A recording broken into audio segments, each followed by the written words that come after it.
সাকিবটা তো ধ্বংস করছো তুমি আগে, সবার আগে। অ্যাকচুয়ালি তোমার ছবি চলে না, আমি দেখছি এখন খুব খেয়াল করেছি। তোমার কোন ছবিতে কয় টাকা আইছে এগুলো যদি আমি মুখ খুলি, কারণ আমি কিন্তু টেবিলে ব্যবসা করি। দর্শক, এবার শাকিব খানের পক্ষ নিয়ে নায়িকা বুবলিকে চরমভাবে ধুয়ে দিলেন প্রযোজক ইকবাল। তুমি এটা টেলিভিশনের সামনে যে কেন্দা কেন্দা কথাগুলো গেলো, এই ধ্বংসটা তো তুমিই করলা, এটা তো গোপনও করতে পারতা। বিস্তারিত জানতে পুরো ভিডিওটি দেখতে থাকুন। কি আমিও শুনছি যে বুবলি নাকি বলছে যে আমি নাকি সাকিব হুলহুলা কথা বলি। ইকবাল বলে, শাকিব খানকে তো তুমিই ধ্বংস করেছ, সবার আগে তুমি শাকিব খানকে শেষ করে দিয়েছ। তিনি বলে, তুমি টেলিভিশনের সামনে এসে কাদাকাটি করে শাকিবকে তুমি ধ্বংস করেছ। তোমার ছবি একদমই চলে না। তোমার ছবিতে কত টাকা ইনকাম হয়? অ্যাকচুয়ালি তোমার ছবি চলে না। আমি তোমাকে নিয়ে ছবি করে একদমই ফেসে গেছি। তোমার ছবি একেবারেই চলে না, দর্শক তোমাকে চেনেই না। তিনি বলে, মিডিয়াতে শাকিব খানকে উল্টাপাল্টা কথা বলা তুমিই আগে শুরু করেছো। টেলিভিশনে এতগুলো ক্যামেরার সামনে না এসে গোপন করতে পারতো না, তো এখন তোমার লায়কে মানে তারা ধ্বংস করে দিয়ে এখন তোমার লাগে নাকি? এরপর সবাই বলছে, এখন যখন অন্যরা বলে, আমি যখন বলি তখন খুব লাগে, খুব জ্বলে না। তুমি যখন বলছিলা, তুমি যখন কাদাকাটি করে টেলিভিশনের সামনে এসে কথা বললা, তখন কি লাগে নাই? তখন সাকিবের জন্য মায়া লাগে নাই? এখন কেন লাগতেছে?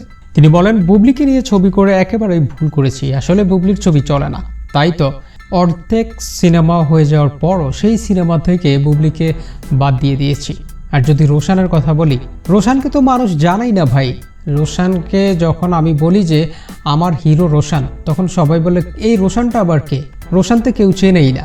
এইরকম একটা জুটি দিয়ে কিভাবে সিনেমা হবে?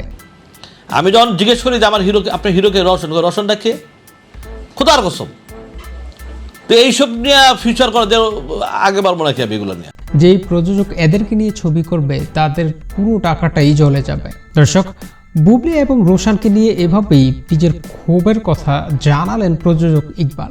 তিনি বলেন, বুবলিকে নিয়ে কাজ করেছি, কিন্তু এখন আমি ফেসে গেছি। বুবলি একেবারেই চলে না।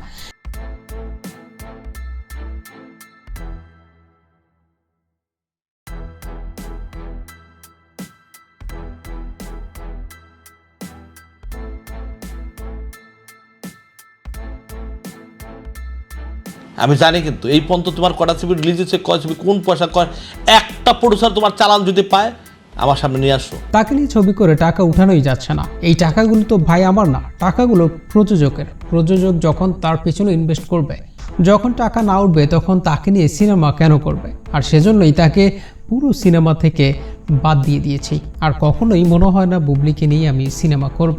দর্শক, এভাবেই নিজের ক্ষোভের কথাগুলো বলছিলেন প্রযোজক ইকবাল।